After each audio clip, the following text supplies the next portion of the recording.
The People's Democratic Party, Nigeria's main opposition, has commenced the search for a running mate to its presidential candidate in the 2023 general election, Atiku Abubakar, less than 48 hours after the election of the former vice president at the primaries. Now, Atiku has also been paying visits to other presidential aspirants that he defeated on Saturday. Now, he first visited Aminu Tambuwal, and he has also visited his main challenger, Nyesom Wike. Now, according to reports, top members from the South-South and Southeast regions of the country are topping the list of prospective running mates being considered by both the PDP and the candidates, with the likelihood of a state governor emerging as a running mate. Now, among those being considered are Delta State Governor Ifeanyi Okowa and his Akwa Ibom State counterpart Udom Emmanuel, who came fifth with 38 votes in the presidential primary election. Now, also on the list are Edo State Governor Godwin Obaseki and the former President of the Senate, Anyim Pius Anyim.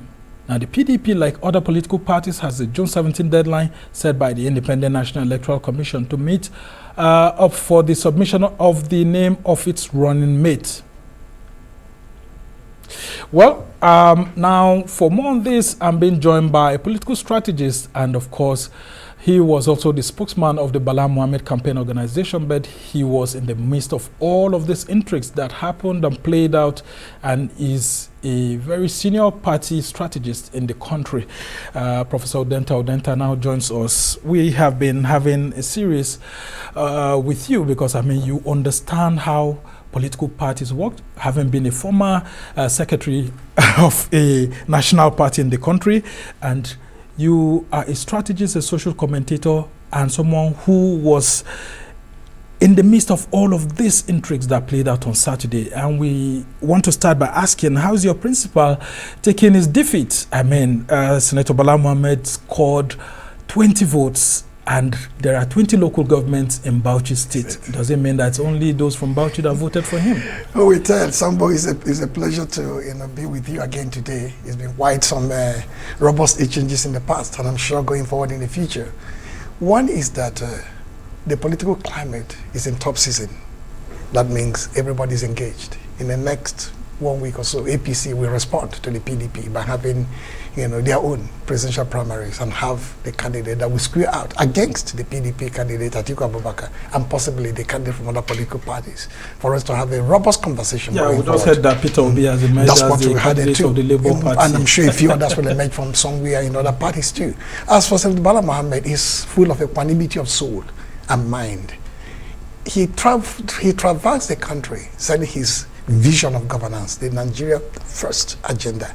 And every stop, you hear him say, I'm a thoroughbred party man. I'm a creature of the political party called PDP, and I'm a Democrat, a principled one at that. I will work extra hard to win, but if I fail to win, to make it to the finishing line, I will back with robust energy and proud commitment whoever is the candidate of the party. That is a statement of principle and logic. That means he has accepted the outcome with good faith and good cheer. And here we do everything humanly possible to support the candidate of the party and support the party itself. As for the question he posed, who we know, in a secret ballot exercise, you will never learn what happened, who voted for who. The processes were, of course, complicated. The landscape was chaotic up to a point, because initially had a slate of 4,000 aspiring delegates to choose from, making the field a large field of contestation in terms of those that appeal to. Suddenly, 2-3 days to the primary election, it shrank down to only 811, including the special delegates, now to 774, and ultimately 767, as the case may be, that put themselves out there. In that complicated scenario, when a campaign designs a strategy of engagement, communication, and messaging, which he's very brilliant and good at, there could be a few lapses in other areas of the campaign that could result in results you didn't expect. Every campaign, as I'm talking, including the winning campaign, is engaged in robust conversation internally. That means some review process going on, what happened, what went wrong, what did you do right or wrong, and so on, and even overall review and post-mortem on the processes that led to the outcome. Was equally democratic? Were there lapses in organizational method and modalities adopted by the party? What are the lessons to be learned going forward? But for Bala Mohammed, he's comfortable with himself. Yeah, we haven't seen him congratulating Atiku Abubakar. Oh, he did. He did. Okay. Oh, fully. I didn't take from your mouth. He did. Okay. Right on the ground. Right on the ground there. Okay. Yes. And then eventually we haven't seen Atiku Abubakar also visiting him like he's visiting Wike. And, I can place that in context. First and foremost, he congratulated him in person, right there, and followed with a tweet that has gone viral all over the place. And as I said, I am a Democrat. I'm principled in my political stance. If I don't win, I will back whoever the party, whether it's Atiku, whether it's Miki, whether it's Ubi, whether it's Anyim, or whoever. That has happened. That simply means he is prepared to work with the winner of this primary election, with the stability of the party. As for visiting, if you recall, there was an issue in Year 1 local government, a sad incident of some looting and burnings and so on, and he needed to be here for the primary election he was part of, but his heart and mind was in Bauchi.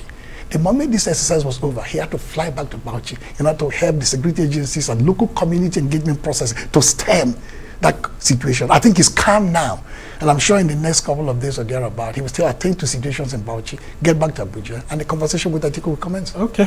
Now, the reason why I brought you here again is for us to conclude the review exercise that we started earlier on, talking about the PDP, the aspirants, and of course, we already know your bias, Bala Mohammed and all of that. But let's talk about the intrigues that played out. The last minute horse trading. Bala Mohammed comes from the northeast. We also have Mohammed Udent coming from the northeast, and then Bukola Saraki coming from the north central, and then, it goes on like that. But there was this meeting of northern elders that was held, and we heard that your principal was asked to step down. But he refused to step down. He went straight into the primaries, but we could see Mohammed Udent stepping down the morning after that meeting. Bukola Saraki also refused to step down. Tell us more about some of these intrigues and why it looks like your principal wouldn't want to step down for an Atiku, having seen that the elders are saying that, look, you're coming from the northeast, allow Atiku to go so that the northeast will have a better chance of having a candidate. Let me nuance the conversation. You're a deeply experienced journalist, an advocate for the people. But all you've said lie at the realm of speculation. So you want me now to comment heavily for millions of viewers on a matter, I'm coming on a matter that without any factual context, maybe anecdotal evidence or circumstantial evidence, I'm not going to probe that.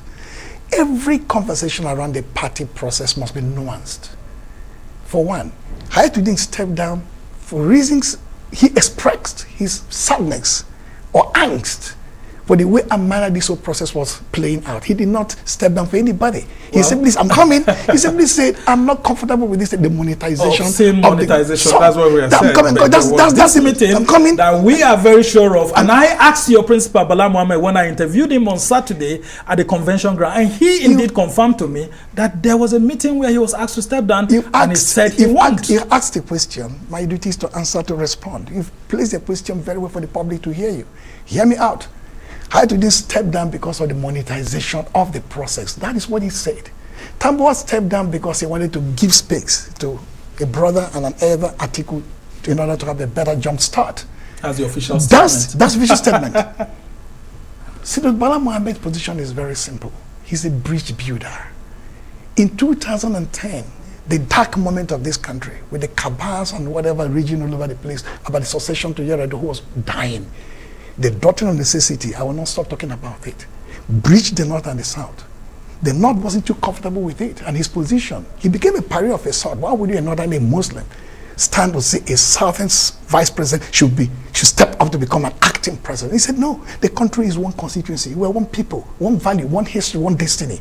That means what is good for the North is good for the South. He stood at that bridge. Yesterday, he stood at another bridge. This party, PDP, is a delicate institution, and the nation is passing through a very brittle moment of uncertainty.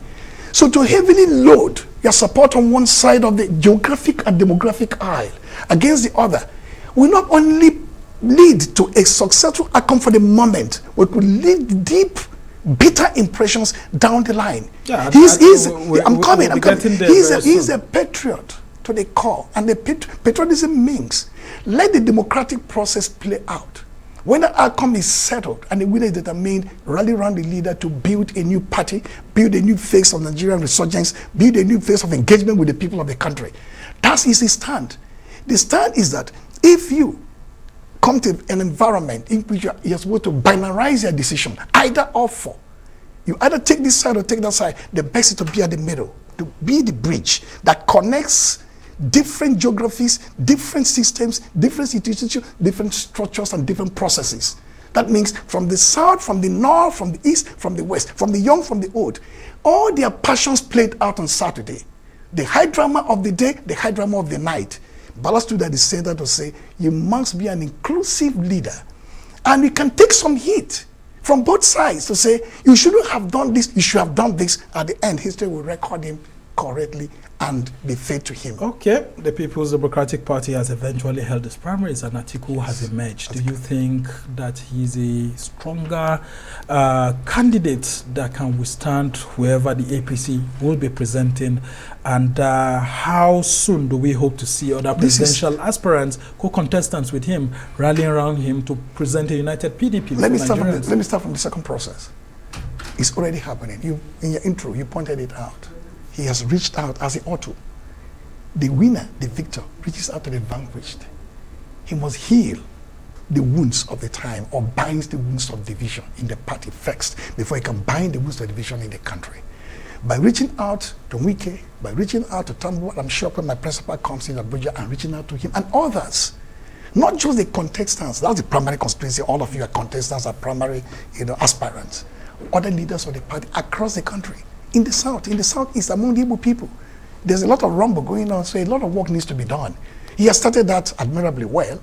The second part, the first part of the question is, this is one of the strongest fields of the PDP contest. I know what the field was in 2018. There was Atiku who won. There was Tambuwal who lost. There was Saraki who ran but lost. This 2022, 2023, the same Atiku as fixture there. Bukola Saraki, Tambuwal, now Bala Mohammed, now Wike, now P2P, who was tapped as a running mate there, now Power Sanyim. This is one of the strongest fields of PDP in terms of primary contestations. In 1998-99 was a way man of Obasanjo essentially with Rimi there, played a marginal peripheral role. 2023, 2 or 3. Jonathan and Yaradua emerged. But this moment presents the party the best opportunity. Out of the wounds of this primary season, out of the rancor that preceded this emergence of Atiku, out of the contestations of ideologies and value system, with the zoning issues all over the place, it presents opportunity for him, having beaten the Rex in a very strong field, to put this party together, invoke the specter of rebuild and rescue, and then prepare for the first time in our recent transitions, 6 odd months, not 2 weeks, not 4 weeks. Unlike before. It's a long stretch for campaigns. Now for you to design your strategy, hone in your messaging, build infrastructure of your campaign, not only your own primary campaign, but the campaign of all the contestants must be built together in a holistic form. If you want to go through the route of inclusivity, that will give you opportunity to now be broad-based in your thinking and reasoning, and then possibly hope for the best in terms of the contestation coming ahead. Yeah, before we go to the issue of his running mates, when you see Yocha Ayu as a party's national chairman visiting Tambuwal and saying that Tambuwal was the hero of the night, I mean, a lot of Nigerians have been misinterpreting it and saying, why would the national chairman of the party be doing this? I mean, it's too early for him. Does it look like there was a predetermined agenda? Many things happen in the passion of the moment. And the passion of the moment doesn't lie in minutes or seconds or milliseconds. It will happen in hours and hours and so on. I'm sure the chairman of the party, I won't speak for him, and his NWC, was a man under pressure and ran the system under pressure, which means to deliver a successful convention. That's the primary focus. Secondly, to believe a convention that is coherent, was coherent in nature and coordinated and well organized. And then the final is that the bitterness that we trail it should be grossly reduced.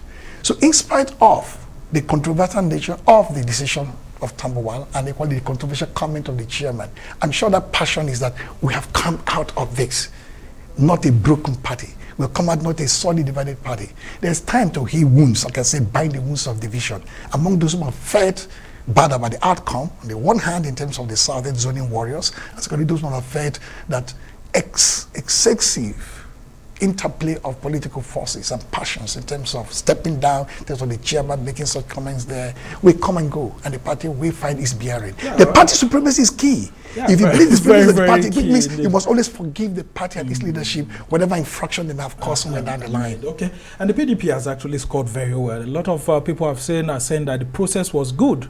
I mean, it was well organized and all of that, apart from the inducements that we saw, and then the monetization, obscene monetization. Where did you see that? Well, I mean, as a senior journalist. Well, the thing is that Udenta, you can't tell me that it didn't happen. We were journalists, we were at the venue before the convention. We saw what was going on, but it's left for the anti-graft agencies to do what's needful. Let me comment quickly. To demonetize. Let me quickly comment about that. I will not go into dignify comments about inducement with any modicum of commentary, but I can say in principle, a bourgeois political process, brings in the interplay of variables, of logistics, travels, everything they can talk about. Do you know what it takes for even delegates to leave the comfort of their zone, fly in a very expensive, Nigerian commercial flight system, grant accommodation and stuff like that, etc.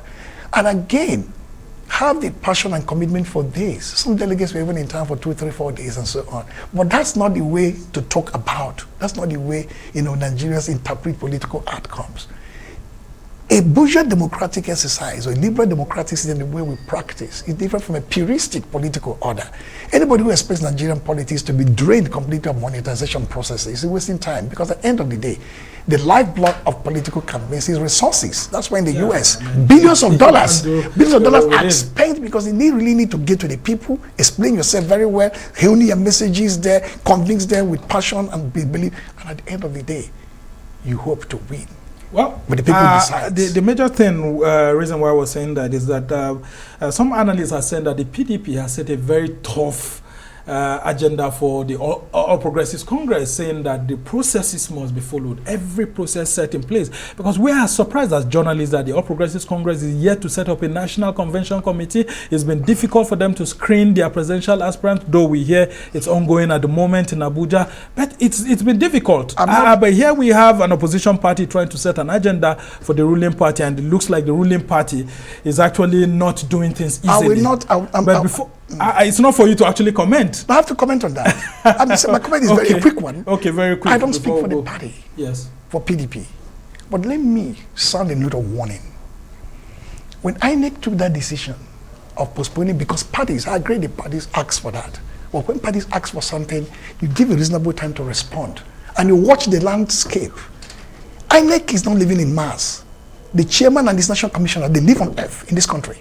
They know that PDP has already slated its convention, and thousands of delegates, or at least hundreds of them with thousands of party leaders and stakeholders and stalwarts, have already flooded town, taking hotel rooms in their thousands. And then it's suddenly announced, maybe for the benefit of the APC, possibly to say you'll be extended for 6 days, and the APC quickly postponed its own primary season to 6th, 7th, and 8th of June. That is unsavory. That's almost immoral. There may not be any law, there may be no law broken because you can hide under the argument that the parties requested for it. But then you should have applied the logic of that request early enough when PDP was equal have opportunity to postpone.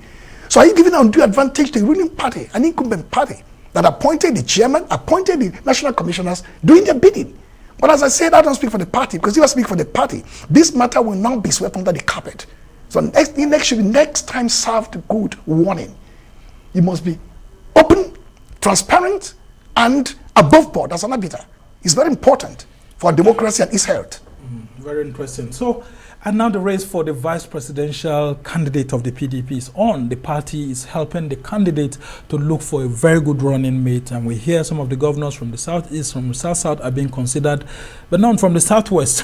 So let's start the conversations. I don't know. Well, what do you think is the best way for the party to handle these grievances that especially the southern party is having? And how do you think this process can be delivered without another set of rancor again? First and foremost, the Nigerian geography has been structurally binarized in terms of the north and south. It's a neat division in terms of geography, not in terms of fault lines or in terms of primordial loyalties, sentiments, and values. That means if you have a candidate from the north, then that geographic north will not have a running mate. So that means somebody somewhere in the south. If not, maybe Atiku would have been considering Bala Mohammed. Absolutely, possibly. Who knows? So somebody or Tambuwal. Somebody from the south or has Saraki. to be the running mate. Now, why you do not try to set agenda for the candidate and for the party in open conversation like this is to allow the needful to be done. I'll be very much interested in discussing with you the outcome of that search. That at the end of the day, it's a Governor B or former Senate President D or whatever it is that is now the choice. That choice is primarily, I don't know, the Nigerian political tradition is a little bit complicated in this regard. In the US, the winning candidate sets up a team that goes into a search for long, even before he emerges, for a long period with so many criteria in terms of profiling, personal history, exposures, experiences, even the geography occupy and so on. So that's a Atiku's primary responsibility. But I'm sure in a Nigerian situation, he's aided by the party. The party will naturally take over the campaigns, or create some kind of balance between the party's own expectations for the campaign season and the candidate's own structural effort to build an infrastructure that's going to lead him to victory. That means the candidate will have an idea what he wants to do in terms of the choice of a running mate. The party may have their own ideas. They will have to sit down together, examine so many variables, and then come to a conclusion that is fairly satisfactory to almost every stakeholder. But they can't carry everybody along. What they do is use the art of persuasion, art of lobby, and art of compromise and consensus building in order to get everybody on board to support such a choice. Okay. Now, you are from the southeast, and the last time Atiku emerged, people like Ike Kweremadu were expecting to be named, have been done a lot.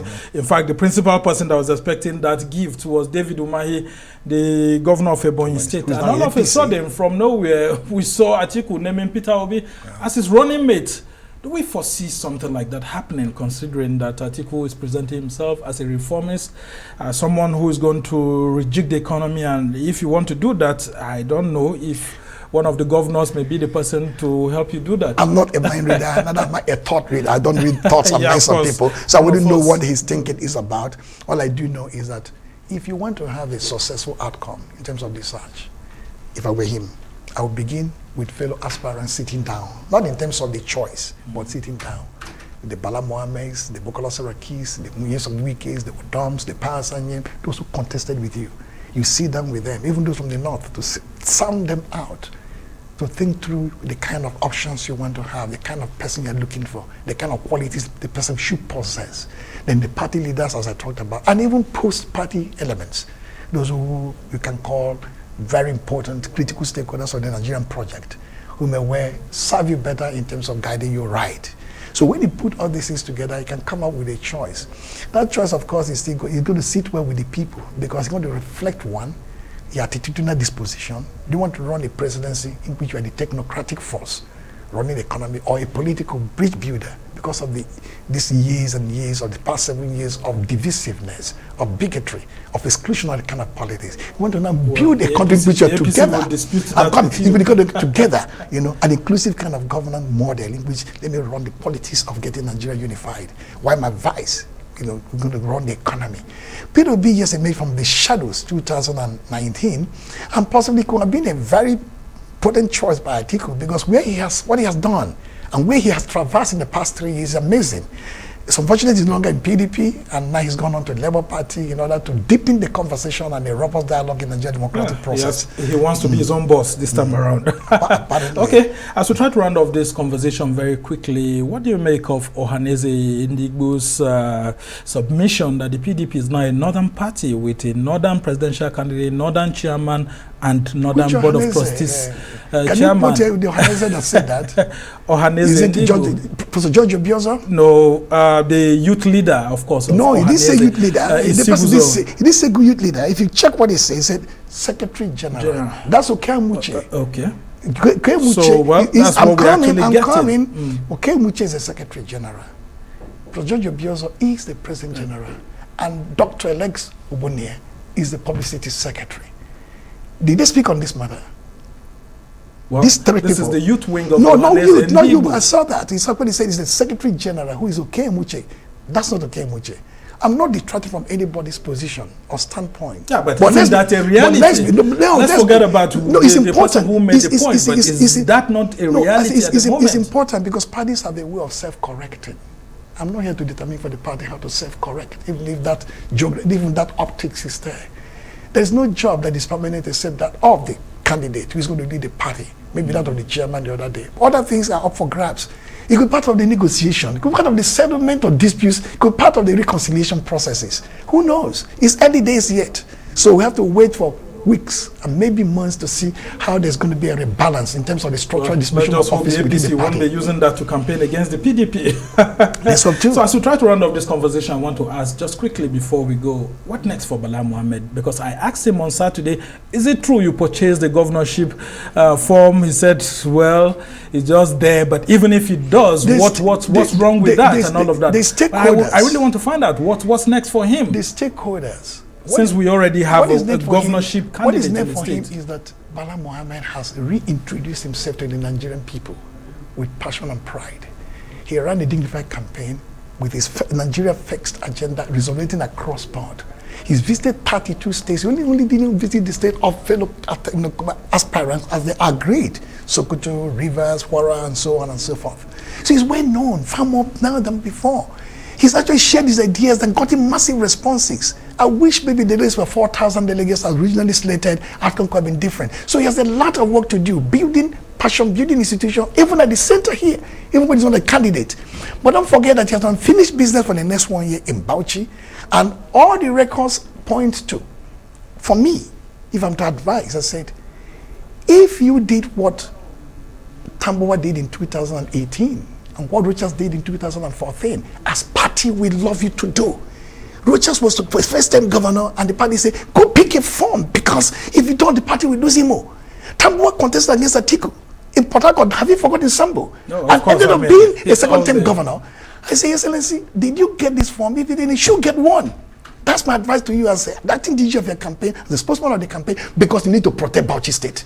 Okay. I heard that the stakeholders in Bauchi State are doing everything possible for him to do the needful to come and take that slot. He's still hesitant. My talk is that he should overcome that hesitation.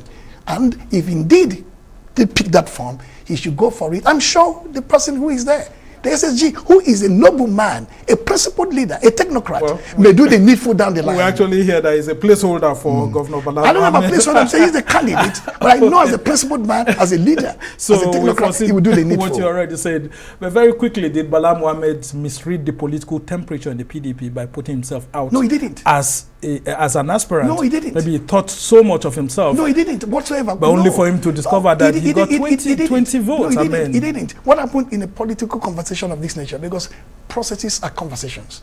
Contestations are conversations. Dialogue. When you see that, he said, I have done very well in the message I have sent across, the robustness of the energy I brought to bear, and my passion. Am I being a principled Democrat? Everybody has sung his song. If I don't win, I will support everyone else. That is his mantra. That means he did not misread it. It sounds like he's still preparing for 2027 with the way you're going. So I won't be surprised. Are you now looking into I'll be surprised. Are you looking into the not sounding like someone who has been defeated on the political field. You're still so optimistic. Why would somebody sound defeated when you have a passion for a country? You're a patriot. Okay, well, that's thank you so much, Professor Udent. Udent is a strategist, former party leader, and who knows the intrigues that goes on within some of these campaigns and all of that. You were in the Senator Bala Mohammed campaign yourself, and of course you understood all the intrigues that played out at the PDP National Convention. Well, thank you for being on the Arise interview, and we hope to have you over and over again. It's a pleasure, Sambo. We have a long journey. Nigeria's political journey into 2023, because it's going to be tough. Don't forget, the APC is preparing to provide its own candidate that will slug it out with your own candidate now. Thank you so much for joining us.